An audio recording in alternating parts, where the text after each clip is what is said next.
Hello dear students, welcome to Cam Smart Classes. तो आज का अपना लास्ट टॉपिक है सॉलिड स्टेट का। उसके बाद अपनी सॉलिड स्टेट ख़त्म हो जाएगी, उसके बाद सॉल्यूशंस हम शुरू करेंगे। तो देखिए, आज का जो अपना टॉपिक है वो है मैग्नेटिक प्रॉपर्टीज़ ऑफ सॉलिड।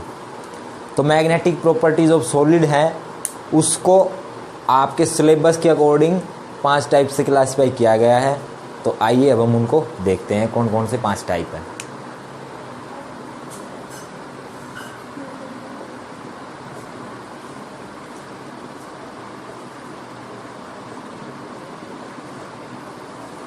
जो मैग्नेटिक प्रॉपर्टीज़ है मेनली उसको 5 टाइप से क्लासीफाई किया गया है, जिसमें फर्स्ट आपका है पैरामैग्नेटिक। उसके बाद आपका क्या है डाईमैग्नेटिक।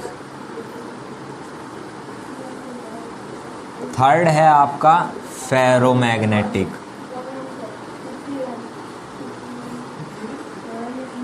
तेरी आवाज़ सुनेगी, मैं नुक्का गया। नेक्स्ट है आपका एंटी फेरोमैग्नेटिक। और उसके बाद लास्ट जो आपका है वो है फेरीमैग्नेटिक।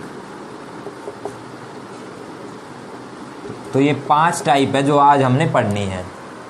तो फर्स्ट ऑफ ऑल पैरामैग्नेटिक, फिर डाईमैग्नेटिक, फिर फेरोमैग्नेटिक, उसके बाद एंटी फेरो और फिर फेरीमैग्नेटिक सब्सटेंसेस। तो सबसे पहले बात करेंगे पैरामैग्नेटिक सब्सटेंस की।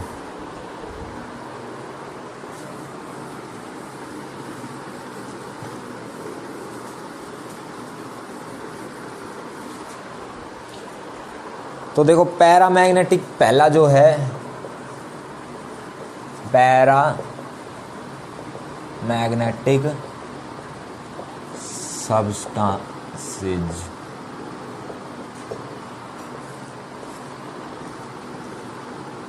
देखो, ये किस वजह से होता है? ये मेनली होते हैं अनपेयर्ड इलेक्ट्रॉन्स की वजह से। तो पैरामैग्नेटिक सब्सटेंस आपके वो सब्सटेंस हैं जो आपके मैग्नेट के द्वारा स्ट्रांगली अट्रैक्ट किए जाते हैं, तो उनको बोलते हैं हम पैरामैग्नेटिक सब्सटेंसेस। तो आप इसमें डेफिनेशन लिखिए सबसे पहले। The substances which are attracted या स्ट्रांगली अट्रैक्टेड लिख सकते हैं बाई द मैग्नेट्स, तो इसको बोला जाता है पैरामैग्नेटिक सब्सटेंस।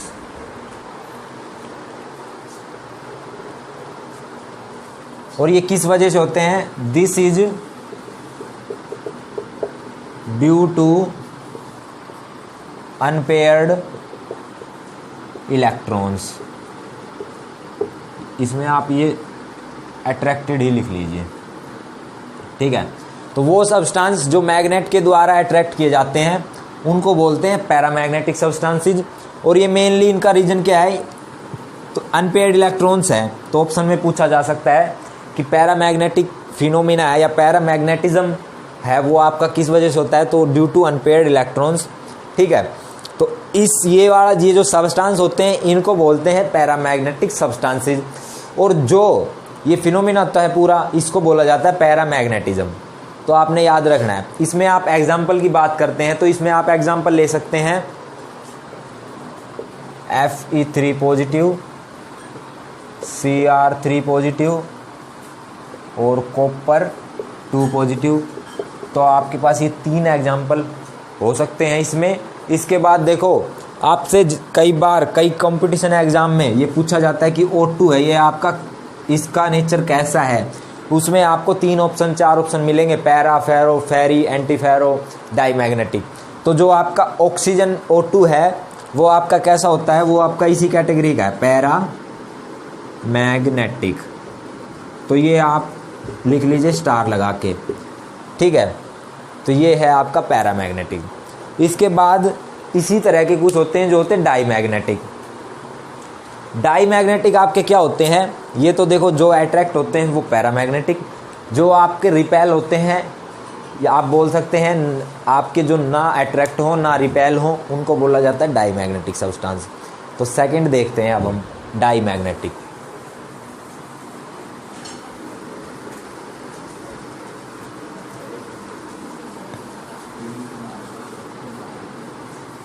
तो सेकंड है इसमें आपका डाई मैग्नेटिक।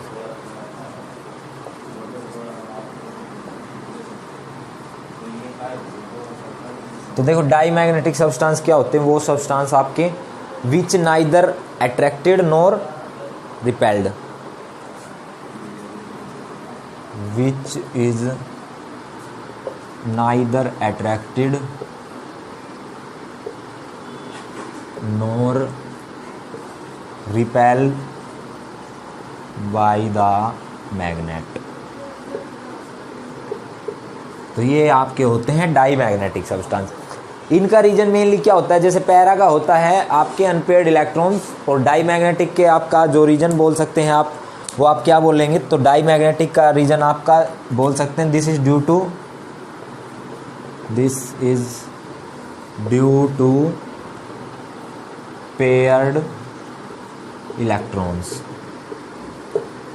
एग्जाम्पल की बात करते हैं तो एग्जाम्पल इसमें आप ले सकते हैं Na, इसमें आप एग्जाम्पल लीजिए C6H6 ले सकते हैं, ठीक है, NaCl ले सकते हैं, या इसके बाद आप ले सकते हैं वाटर, इसमें एग्जाम्पल हो सकता है आपका, इसके बाद आप कॉपर +1 ले सकते हैं। तो ये आपके डाई मैग्नेटिक सब्सटेंस है।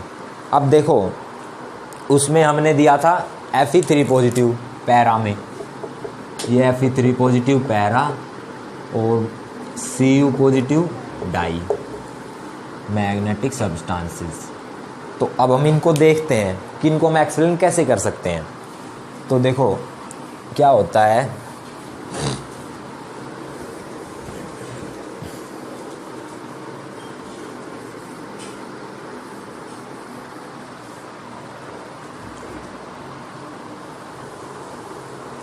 जो आपका आयरन होता है Fe, इसका होता है 26 जो आपका एटॉमिक नंबर है।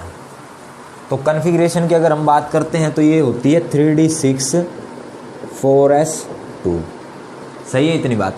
इसके बाद जो आपका कॉपर होता है उसका होता है 29। इसमें आपकी एक्सेप्शन होती है, इसका जो एटॉमिक जो ये इलेक्ट्रॉनिक कन्फिग्रेशन लिखा जाता है वो लिखा जाता है 3d10 4s1। इतनी बात आपकी सही है।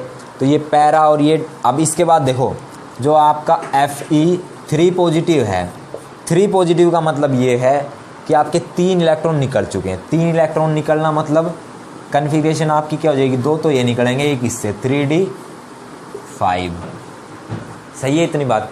तो 3d5 है जो वो आपकी Fe3 पॉजिटिव की कंसंट्रेशन, ये जो आपकी इलेक्ट्रॉनिक कन्फिग्रेशन, सॉरी। अब देखो इसमें है आपका कॉपर पॉजिटिव। कॉपर पॉजिटिव का मतलब क्या है कि 4s वाला एक इलेक्ट्रॉन निकल जाएगा, सही है इतनी बात। तो इसके बाद आपकी जो कन्फिग्रेशन बचेगी वो बचेगी 3d10। तो कॉपर +1 की कन्फिग्रेशन है वो 3d10। अब D कैसे फिलअप करते हैं ये देखो, ये आपका D है, ये 3d है सपोज। तो देखो 3d5 मतलब पहले सिंगल इलेक्ट्रॉन, 1 2 3 4 5, तो ये होगी इसकी रिप्रेजेंटेशन बोल सकते हैं आप। इसके बाद 3d10 मतलब पहले सिंगल, उसके बाद पेयरिंग। तो देखो इसमें सारे इलेक्ट्रॉन हैं, इसमें सारे इलेक्ट्रॉन अनपेयर्ड हैं, तो ये हो जाएगा आपका पैरामैग्नेटिक। इसमें सारे इलेक्ट्रॉन कैसे हैं, पेयर्ड हैं, ये आपका हो जाएगा डाई मैग्नेटिक। तो डाई और पैरा आप ऐसे बता सकते हैं, ठीक है। एक भी अनपेयर्ड इलेक्ट्रॉन होगा आपका तो वो किस कैटेगरी में आ जाएगा, पैरामैग्नेटिक में।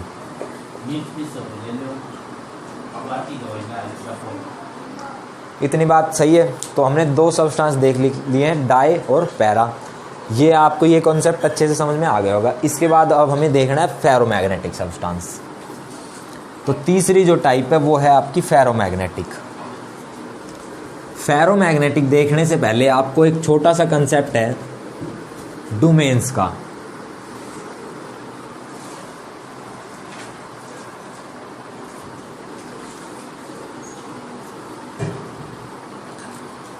तो थर्ड जो आपकी टाइप होती है वो होती है आपकी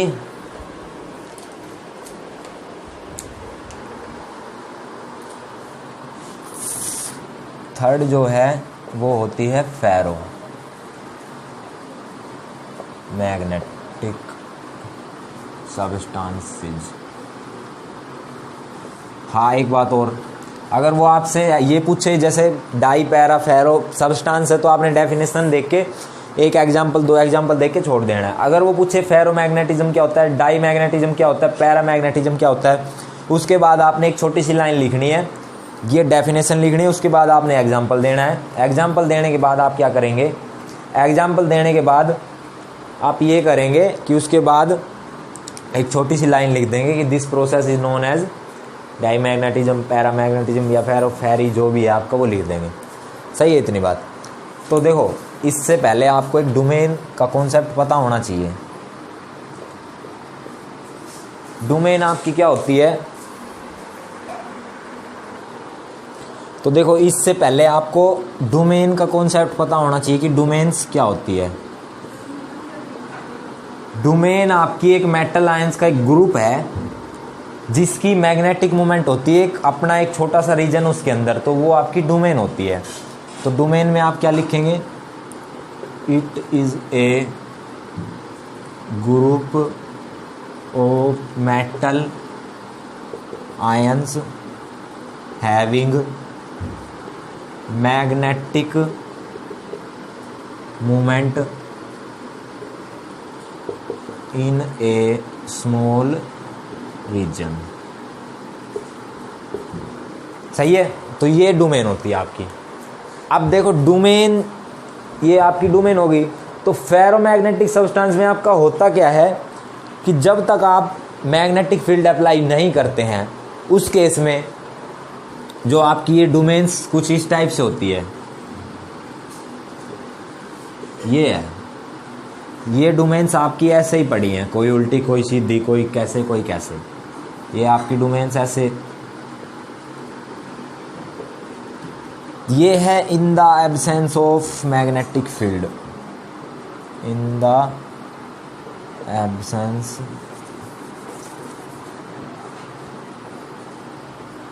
मैग्नेटिक फील्ड। ये तब है जब आपने मैग्नेटिक फील्ड नहीं लगाई है। जैसे ही आप मैग्नेटिक फील्ड लगाते हैं तो ये क्या होती है, एक डायरेक्शन में अरेंज हो जाती है। ये आपकी मैग्नेटिक फील्ड आपने लगा दी है, तो जैसे ही आप मैग्नेटिक फील्ड लगाएंगे तो ये पर्टिकुलर एक डायरेक्शन में अरेंज हो जाएंगी। एक डायरेक्शन में अरेंज होने के कारण इनका जो मैग्नेटिक मोमेंट है वो टोटल मैग्नेटिक मोमेंट क्या हो जाएगा, प्लस हो जाएगा, ऐड हो जाएगा। तो इसकी मैग्नेटिक मोमेंट बहुत ज़्यादा आ जाएगी, जिस वजह से ये जो मैग्नेट है इसको स्ट्रोंगली अट्रैक्ट करेंगे। तो इस वजह से इनको क्या परमानेंट मैग्नेट भी बोला जाता है।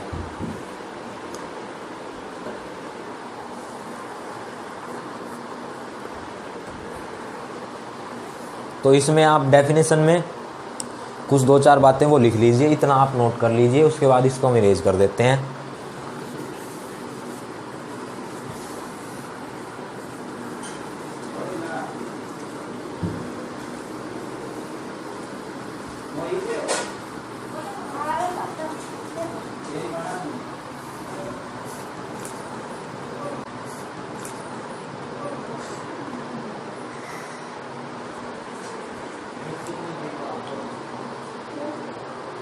तो देखो ये क्या होते हैं, the substances which are strongly attracted by the magnets and have very high magnetic moment.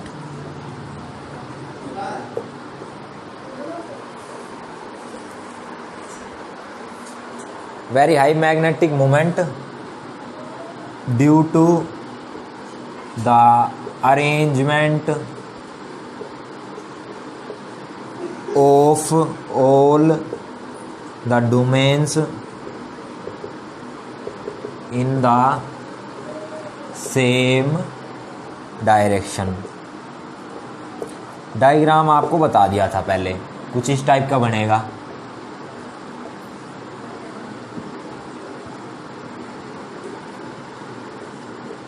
ये तो मैग्नेटिक फील्ड नहीं लगाई तब है, और जब आप मैग्नेटिक फील्ड लगाएंगे तो ये पर्टिकुलरली अरेंज हो जाएगी एक सेम डायरेक्शन में, जिस वजह से इसकी मैग्नेटिक मूवमेंट बहुत ज़्यादा हाई आएगी। ठीक है, उसके बाद एक 2-4 लाइन और है वो और लिख लीजिए, फिर इसके बाद आपका जो ये फेरो है ये कंप्लीट हो जाएगा। ये आपकी डेफिनेशन हो गई है, तो इसका स्क्रीनशॉट लेना चाहिए ले सकते हैं, उसके बाद इसको इरेज कर देते हैं। तो अब देखिए इसके बाद लिखिए आप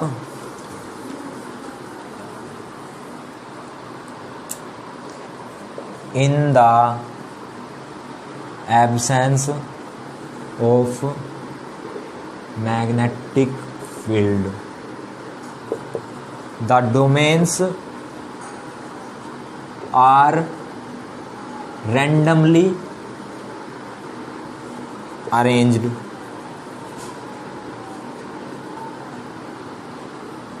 but in the presence of magnetic field all the domains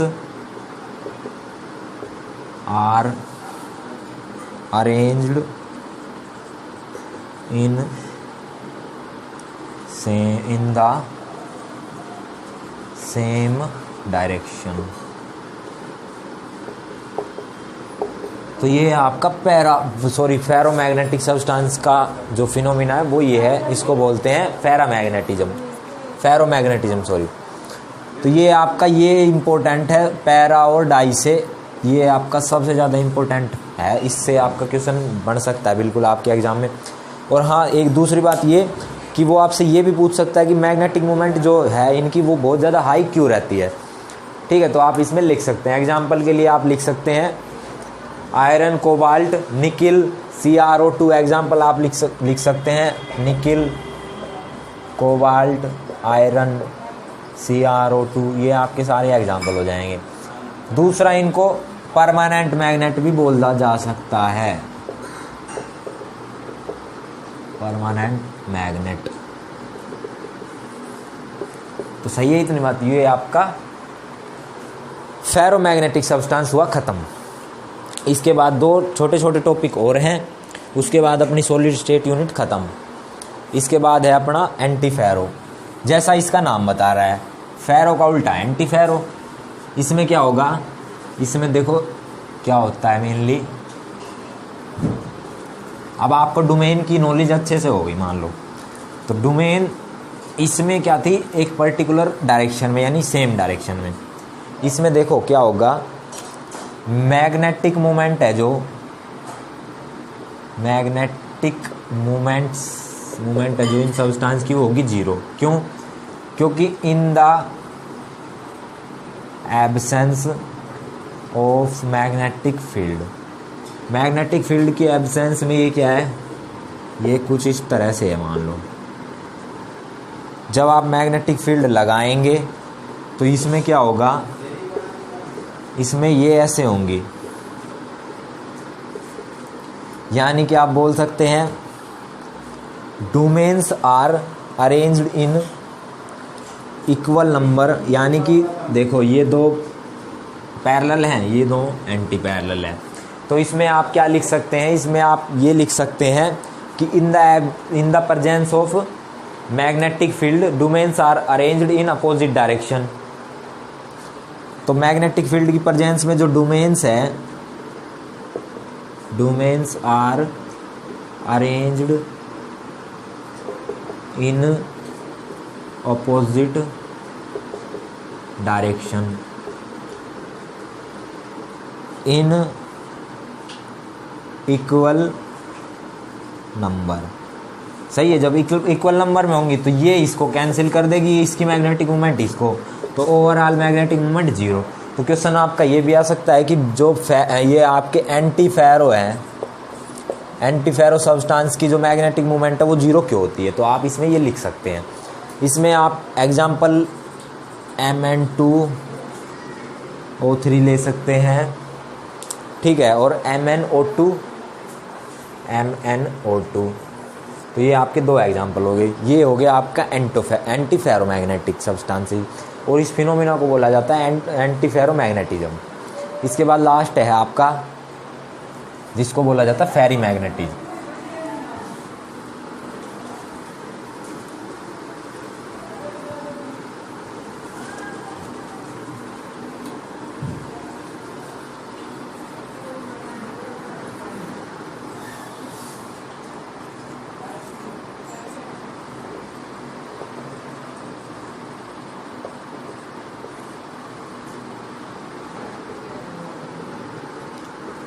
देखो फेरी मैग्नेटिक क्या होता है, जो फेरो थे उसमें तो आपके सारे एक डायरेक्शन में, एंटी फेरो में आपके इक्वल नंबर में अपोजिट डायरेक्शन में, लेकिन फेरी मैग्नेटिक में आपका क्या होगा, जो आपकी डोमेन्स है वो अनइक्वल नंबर में आपकी अपोजिट डायरेक्शन में या पैरेलल और एंटी पैरेलल अरेंज होगी।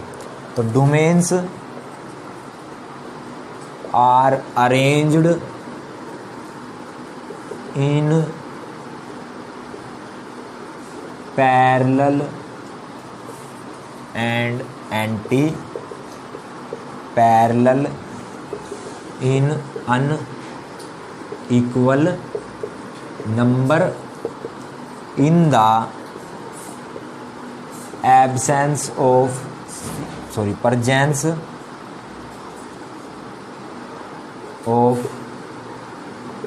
Magnetic field. सही है इतनी बात। तो जब ये अनइक्वल नंबर में आपकी अरेंज हो जाएंगी तो ये इसकी जो मैग्नेटिक मूवमेंट है आपकी, वो आप जितनी आप एक्सपेक्ट कर रहे हैं उससे कम आएगी। तो सेम कॉन्सेप्ट यहाँ पे ये आपकी कुछ ऐसे है, ये एब्सेंस मैग्नेटिक फील्ड आपने नहीं लगाई तब है। जब आप मैग्नेटिक फील्ड लगाएंगे तो आपकी क्या हो जाएगी, ये मैग्नेटिक फील्ड आप लगाएंगे तो ये ऐसे हो जाएगी कुछ इस तरह से। देखो 3 ऊपर है आपकी, 2 नीचे है, तो इसकी मैग्नेटिक मोमेंट आपकी एक्सपेक्टेड से भी कम आएगी। तो ये आपकी क्या होगी, फेरी मैग्नेटिक। ठीक है, तो इसमें आपकी जो मैग्नेटिक मोमेंट है, मैग्नेटिक मोमेंट वो आपकी comes out less than expected. सही है इतनी बात। तो ये आपकी जो आप एक्सपेक्ट कर रहे हैं उससे भी कम आएगी आपकी मैग्नेटिक मोमेंट। तो इसमें एग्जांपल आप ले सकते हैं Fe2O3। सही बात है, ये आपकी Fe2O3 है, इसका एक एग्जांपल ले सकते हैं। तो यहाँ पे आपके जो मैग्नेटिक प्रॉपर्टीज़ है सॉलिड्स की वो ख़त्म होती है। इसके बाद एक छोटा सा जो आपको पता होना चाहिए, क्यूरी टेम्परेचर। ठीक है, क्यूरी टेम्परेचर क्या होता है वो आपको मैं बताता हूँ। तो क्यूरी टेम्परेचर आपका वो टेम्परेचर है जिस पे आपका कोई सब्सटेंस है वो ना तो आपका फेरोमैग्नेटिक की तरह एक्ट करता है और ना ही आपका एंटी फेरो की तरह एक्ट करता है, उसको बोलते हैं क्यूरी टेम्परेचर। तो लिख लीजिए क्यूरी टेम्परेचर। तो इसमें लिख लीजिए the temperature at which a substance neither behave as ferromagnetic nor ferrimagnetic,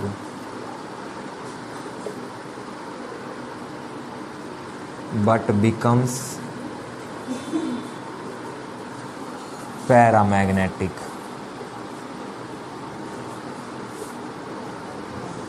तो ये वाला आपका टेम्परेचर होता है Curie temperature. The temperature at which a substance neither behave as ferromagnetic और nor ferrimagnetic but becomes paramagnetic. तो ये आपका जो टेम्परेचर होता है इसको बोलते हैं क्यूरी टेम्परेचर। जैसे आपका Fe3O4 है, इसका क्यूरी टेम्परेचर है 850 केल्विन। Fe2O3 का जो क्यूरी टेम्परेचर है 850 केल्विन। सही है, तो आपका क्यूरी टेम्परेचर ये होता है। और इसी के साथ जो अपना सॉलिड स्टेट है उसका सफ़र यहाँ ख़त्म होता है। तो आप इसके एनसीईआरटी के जो क्वेश्चन है उसको आप ट्राई करिए, प्रैक्टिस करिए। उसके बाद कल से जो हमारे सॉल्यूशंस आपका जो चैप्टर है सेकंड चैप्टर, उसके वीडियो आपको मिलने शुरू हो जाएंगे। तब तक आप पढ़ते रहिए अच्छे से। Thank you very much for watching. Please like share and subscribe.